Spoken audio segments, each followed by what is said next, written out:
네, 안녕하세요. 반갑습니다. 네, 오늘은 일기 신도시 투자 어떻게 바라볼 것인가 이런 주제로 좀 말씀을 드리고자 합니다. 뭐 부동산에 좀 관심 있는 분들은 줄줄 외우고 계시겠죠. 자, 일기 신도시 어디가 있을까요? 5군데 있는데요. 분당, 일산, 평촌, 삼본, 중동. 네, 저도 이렇게 외우고 있네요. 자, 이 5군데가 일기 신도시이고 1992년도 말에 입주를 시작했으니까 지금 이제 연한이 한 30년 정도 흐른 상태입니다. 자, 당연히 이곳에 살고 계시는 분들은 자, 뭘 희망할까요? 네, 기존에 이제 노후화된 낡은 아파트를 허물고 이제 반듯하게 또 새 아파트로 이렇게 좀 재건축이 진행될 것을 또 바라고 있겠죠. 네, 뭐 집가나 땅값 높고 또 이제 아파트 가격도 많이 좀 상승되어 있는 상태인데 실제로 이제 건물의 노후화로 인해서 약간 주거 편리성은 좀 떨어지죠. 네, 뭐 경우에 따라서 뭐 녹물이 나오는 경우도 있을 수가 있을 것이고요. 뭐 수도관이랄지 여러 가지 뭐 상하수도 부분에 있어서 좀 뭔가 개선이 좀 필요한 부분들도 분명히 있을 것으로 생각이 됩니다. 자, 일교신도시 우리의 투자 어떻게 좀 바라봐야 될까요? 정책적으로 봤을 때는 네, 저는 이렇게 보여집니다. 분명히 이거는 중장기적으로 반드시 네, 어느 정부가 됐던 해결하고 넘어가지 않으면 안 되는 테마가 됐다. 정책적인 이슈가 된 거죠. 자, 이슈가 됐는데 우리가 관심을 안 가지면 안 되죠. 당연히 관심을 가져야 됩니다. 하지만 문제는 이제 시기인데요. 언제 이제 우리가 시장 참여 플레이어로 뛰어들 것인가, 이 점이 좀 중요합니다. 제가 볼 때는 이미 좀 성격이 좀 급하신 분들은 일기 신도시에 또 다양한 또 여러 지역들을 임장을 가시고 또 물건을 매집하거나 이미 또 이제 세팅이 다 끝난 그런 분들도 계시겠죠. 뭐 투자를 잡아놓으셨건 뭐 몸테크를 하시겠다고 생각을 하시건 좀 성격이 좀 급하신 분들은 이미 좀 진입을 하셨을 것으로 생각이 되고요. 네, 그렇지 않고 약간 좀 내가 언제 이게 좀 첫 시동이 걸릴지 좀 아직 좀 묘연한 상태이기 때문에 좀 중장기적으로 좀 긴 호흡으로 좀 보겠다라고 하시는 분들은 아직도 좀 이렇게 주저하고 계신 것 같습니다. 결론을 말씀드리면은 관심은 분명히 가지시되 투자의 어떤 진입 시기 관련해서는 좀 신중하게 좀 결정을 하셔야 될 것 같아요.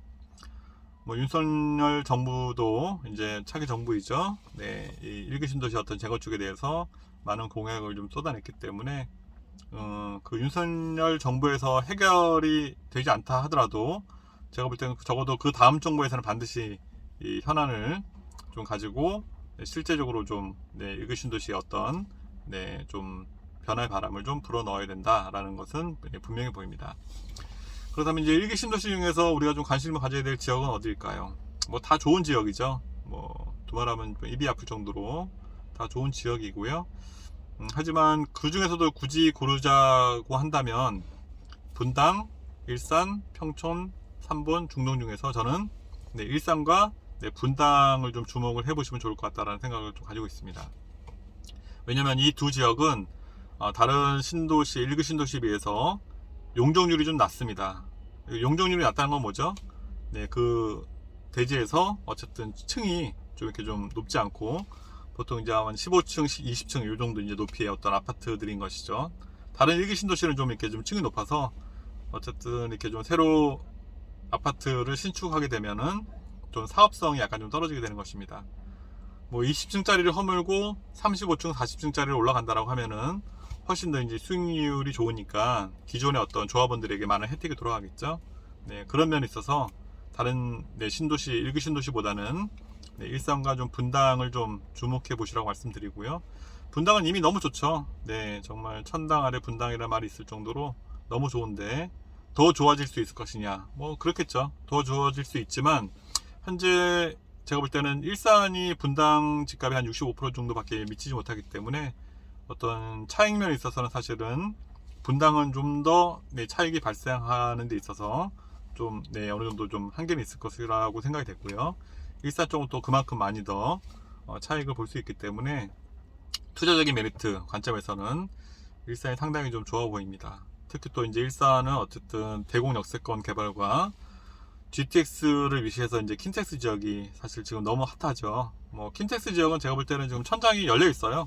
그래서 현재 뭐 원시티나 이런 지역들이 호가가 아니고 실거래가가 거의 16억을 상회하는 금액이 나오고 있는데요. 앞으로 20억 뭐 그 이상이 저는 충분히 가능할 것으로 보여지고 있습니다. 뭐 그 돈이면 서울 가겠다. 뭐 서울 가시면 되죠. 그런 분들은요. 근데 일산도 이제 좀 가야죠. 일기 신도시에서 정말 그동안 많이 저평가돼 있었기 때문에 앞으로 많이 좋아질 것으로 예상이 되고, 또 이제 일산이 이만큼 좋아지기 때문에 GTX로 이제 한정거장 차이에 있는 또 이제 운정 지역도 여러분들 좀, 운정에도 이제 뭐 6대장이 있는데요.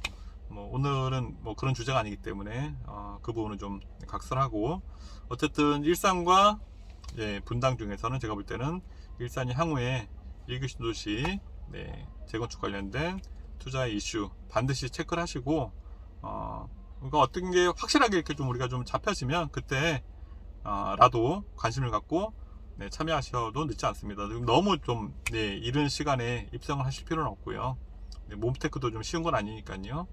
그래서 이제 각 이렇게 일기 신도시도 여러 가지 지역이 있지만, 그 중에서 특히 일산과 분당이 제가 보기에는 좀 개인적으로 투자의 메리트가 있다라고 이제 보여지고 있습니다. 그래서 항상 관심을 가지시고, 아까 말씀드린 것처럼 정책적으로 이것은 반드시 풀릴 수밖에 없는, 누군가는 풀어야 되는 그러한 정책적인 어떤 테마가 있는 그런 지역이기 때문에 여러분들께서 일기 신도시의 어떤 재건축 관련해서 좀 관심을 가지시면 좋을 것 같습니다. 그럼 다른 곳은 어떻게 될까요? 뭐 평촌, 어떤 중동, 3번 이런 지역들은 재건축도 뭐 가능은 하겠지만, 그 좀 요소 좀 리모델링 쪽으로 좀 가닥이 좀 잡힐 가능성이 좀 많이 있습니다. 뭐 그것만으로 약간 부족하다 싶으면 분동과 일산의 여러 가지 용적률에 관련된 인센티브나 혜택을 줬다면, 다른 일기 신도시에는 또 다른 어떤 뭐 제가 볼 때는 이슈를 가지고 혜택을 줄 것으로 보여집니다. 그래야 약간 이렇게 형평성이 맞기 때문이죠. 그것이 무엇인지는 아직은 모르겠지만, 앞으로 어쨌든 우리가 계속 관심을 가지고 일기 신도시의 어떤 정책 방향성 어떻게 나아갈 것인지 꼭 관심을 가지시고 좀 챙겨보시기를 개인적으로 좀 권해드립니다. 그럼 이제 오늘 영상은 이제 이렇게 간단히 좀 말씀을 드리도록 하고요. 다음 영상에서는 그렇다면 일산의 구축과 운정의 신축 중에서 어떤 우리가 선택이 좀 개인적으로 좀 현명해 보이는지 역시 또 개인적인 소개를 말씀드리도록 하겠습니다. 그럼 오늘 어버이날인데요. 저 부모님께 혹시 뭐 찾아뵙지 못하시면은 저부터도 그렇게 하겠습니다. 꼭 연락이라도 한번 좀 해서 이렇게 좀 잘 한번 좀 챙겨 보시고요. 오늘도 역시 영상 시청해 주셔서 감사드리고요. 다음 영상에서도 유익한 내용으로 찾아뵙도록 하겠습니다. 시청해 주셔서 감사합니다.